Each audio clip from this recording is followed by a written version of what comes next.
Olá, olá, pessoal, bom dia, boa semana, segunda-feira, 4 de agosto. Isso quer dizer que faltam 2 dias para o início, a entrada em vigor da tarifa de 50% de Donald Trump contra o Brasil, contra grande parte dos produtos. A gente lembra que 44% do valor total das exportações daqui para os Estados Unidos ficaram de fora, mas ainda temos setores importantíssimos punidos severamente com a sobretaxa de 50%. E como a gente se acostumou a falar tudo assim, na contagem regressiva, a gente inicia essa semana novamente na contagem regressiva. Mas, antes disso, Lula já está com a roupa de ir para a campanha de 2026. O figurino de candidato é o que lhe cai melhor. Será a 7ª disputa presidencial. Perdeu as 3 primeiras, ganhou as outras. Por isso mesmo, Lula sabe bem o que está falando quando disse ontem, no Encontro Nacional do PT, que se for candidato, vai ser para ganhar a eleição.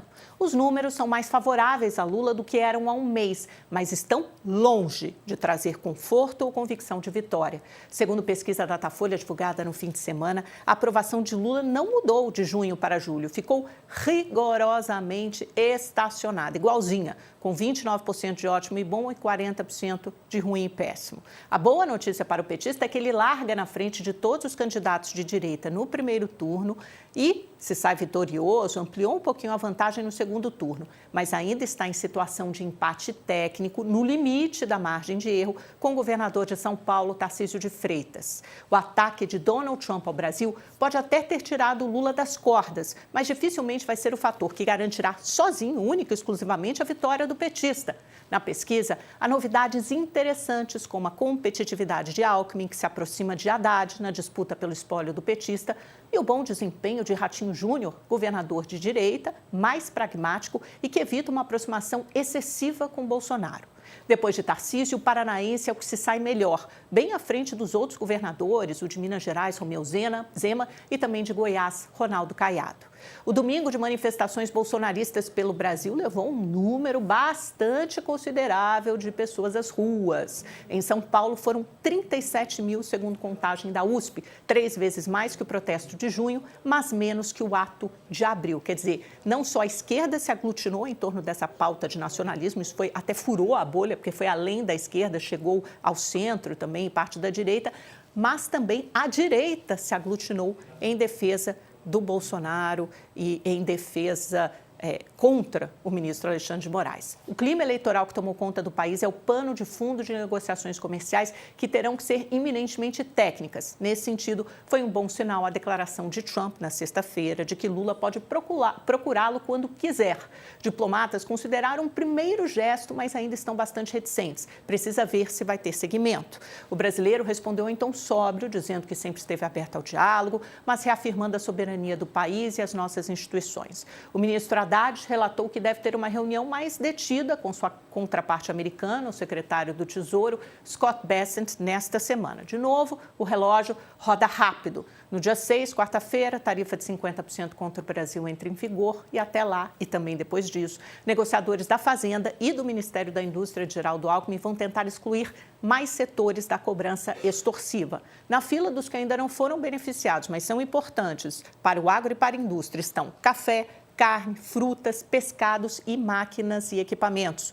Lula está ciente de seu papel. Ontem, nesse evento do PT, disse que não vai falar tudo o que pensa sobre os Estados Unidos, lembrou que tem um limite e vai negociar bastante. Esse é o espírito, menos política e mais pragmatismo pelo bem do país. Se bem que, né, gente, afinal de contas, se tratou de um evento, de um encontro do PT com um tom político, teve muita política também. Ele disse, falou em negociação com os Estados Unidos, mas em outros momentos elevou o tom. Vamos ouvir. Agora, nós queremos negociar. Nós queremos negociar igualdade de condições. Negociar igualdade de condições. Os Estados Unidos é muito grande, é o país mais bélico do mundo, é o país mais tecnológico do mundo, é o país sabe, maior econômico do mundo. Mas tudo isso é muito importante. Mas nós queremos ser respeitados pelo nosso tamanho. Nós temos interesses econômicos, temos interesses estratégicos, nós queremos crescer. E nós não somos uma republiqueta. É um equilíbrio sempre muito delicado entre o discurso mais técnico, estendendo a mão e abrindo uma porta para a negociação comercial, e outro com um tom muito mais político que está contido nessa fala do Lula. Com isso em mente, vamos à pesquisa Datafolha, divulgada no fim de semana, uma série de números interessantíssimos. Eu selecionei alguns, infelizmente não dá tempo de mostrar todos, mas eu acho que isso ilustra muito bem o que aconteceu de junho para julho. A gente teve aqui, dia 9 de julho, né, o início dessa ofensiva tarifária contra o Brasil, com o anúncio de 50% de tarifa. Olha o que aconteceu com o ruim e péssimo do Lula. Ficou exatamente igual, estacionado. 40% era em junho, agora no final de julho, na data em que foi feita a pesquisa, continuou nos mesmos 40%. O regular, que é a linha laranja, diminuiu, na verdade oscilou negativamente, né, gente? Porque a margem de erro é de 2 pontos percentuais para mais ou para menos, de 31 para 29, o índice de ótimo bom foi de 28 para 29. Os cenários eleitorais da disputa presidencial, campanha de 2026, contidos primeiro no primeiro turno, depois no segundo. Vamos lá, gente, a próxima, já estamos na próxima tela, já rodamos. Contra Jair Bolsonaro, tudo bem que ele está inelegível, mas sempre pode tentar ali a sua candidatura, pelo menos registrar a sua candidatura, que obviamente vai ser negada. Por isso, o cenário com ele ainda é cotejado. Lula teria 39, Jair Bolsonaro 33, eles se distanciaram. Num outro cenário hipotético, mais uma tela, por favor, contra Tarcísio de Freitas. Olha como amplia a vantagem de Lula, pelo menos no primeiro turno, 38% contra 21% do governador paulista. E aí, em mais um terceiro cenário, com a Michele Bolsonaro, que entre as bolsonaristas é a que lá, os herdeiros também desse espólio de Jair Bolsonaro, é a que se sai melhor. Lula teria 39% nesse cenário no primeiro turno, contra a Michele 24%. Atenção aqui para o Ratinho Júnior, em todos eles aparece com em torno de 10%, 11%, podendo chegar acho que até 14%, salvo engano, em alguns cenários. E o Ronaldo Caiado, União Brasil, 7%, Romeu Zema, 6%. Então, dos governadores esse bolo, né, de governadores da direita, sendo direita, o que se sai melhor sempre é o Tarcísio de Freitas, em seguida Ratinho Júnior. Vamos para os cenários de segundo turno, por favor. Lula tem ali 47 contra 43, 4 pontos percentuais aí de diferença entre Lula e Bolsonaro. No próximo cenário, contra Tarcísio de Freitas, 45 a 41, isso é empate técnico. O limite da margem de erro mas não dá nenhum conforto ao petista. E por último, contra Michele Bolsonaro, está ali 48 a 40.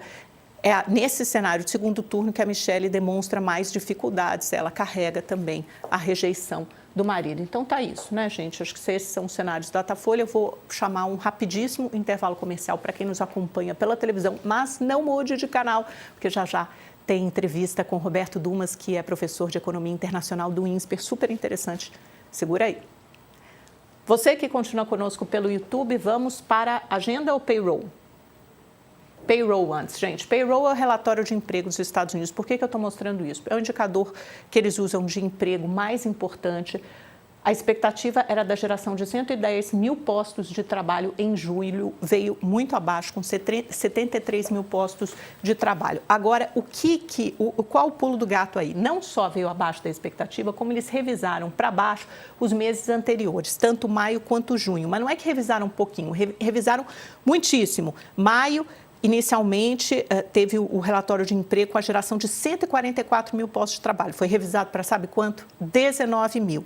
Em junho, de 147 mil, foi revisado também para baixo para apenas 14 mil. Ou seja, 110 mil, que era esperado só para julho, de geração de postos de trabalho, a gente tem um pouco mais de 100 mil nos últimos 3 meses. Sabe o que o Donald Trump fez? Culpou o mensageiro. Foi lá, demitiu a Erika McIntyre, que é a líder dessa agência responsável pelo relatório de empregos nos Estados Unidos, que seria o equivalente ao nosso IBGE. Ele diz que tem uma conotação política e tal, que essa revisão é inadmissível. Foi lá, demitiu a Erika, que obviamente abre uma sinalização muito negativa para a possibilidade que haja interferência em instituições técnicas independentes, IBGE, ou essa mesma agência que faz esse serviço, esse trabalho nos Estados Unidos. Sempre vai ficar essa pecha, esse medo, esse temor de algum tipo de interferência política. Agora sim, vamos passar para a agenda da semana.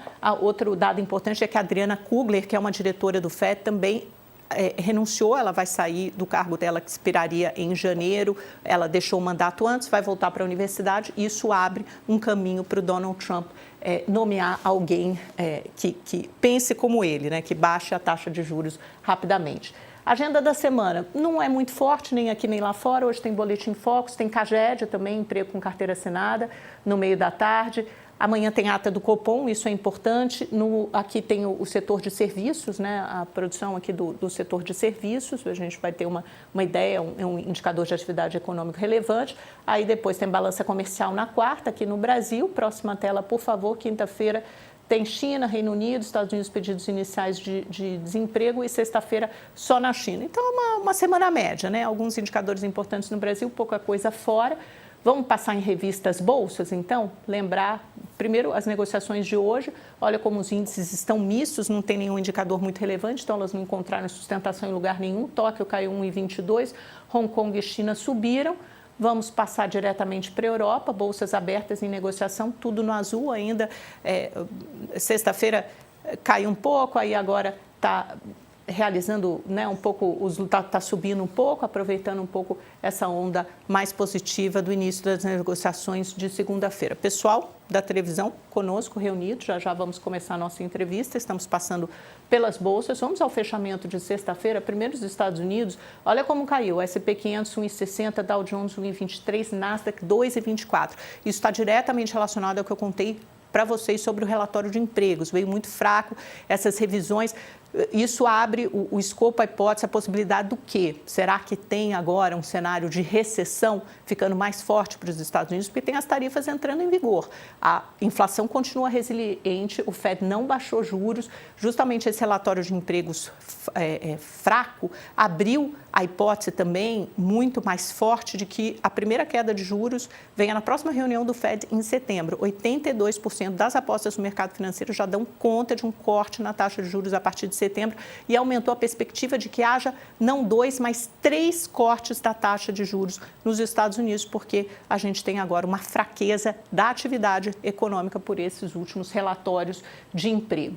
E no Brasil, nossas bolsas e dólar não ficaram imunes, acompanharam, o Ibovespa caiu 0,48 para 132.400 pontos e o dólar caiu 1%, cedeu também R$ 5,54.